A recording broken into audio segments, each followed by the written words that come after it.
Uh, Originally I'm from Muskoka, so I grew up in Gravenhurst, and yeah, I mean, we did construction in Muskoka, so building homes and being part of that with my father, and then he always taught me finance. I went to Laurier and did economics there, and I just found that once you leave, you're gone.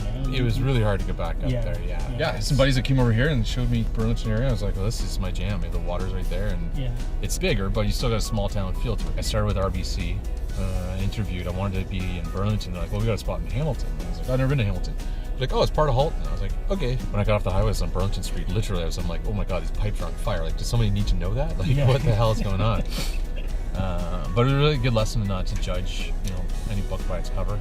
I was in RBC at about 22. I was doing, investments in mutual funds, and I liked that.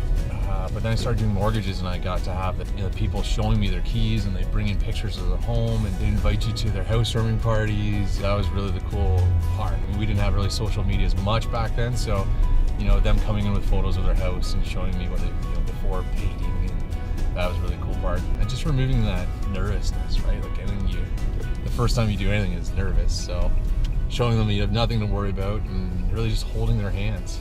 And I get questions from mortgage related to types of paint to use to all the extraneous kind of questions you can have. And it's kind of cool because now we've got thousands of clients, so anytime someone needs something, we usually have a client that does it. So if someone's like, I need a plumber, I need a painter, we usually have a client that does that as well, so we can kind of inter-refer. I started looking at becoming a mobile rep with one of the banks. And the biggest problem I found sitting in the bank is I knew that my lender that I was working for couldn't approve the deal, but I knew that another bank could probably do it. And if you're working for a bank, you sure as heck can't tell someone why not to use your bank. So I recognize as a broker, I actually got to work for my client, which is where I wanted to be. I wanted to represent them and educate them and tell them where it's the best place for them without prejudice or without any influence, because working for a bank, you're going to want to push your bank. So this way we get to direct them to the right lender they should be with. I've got the whole option.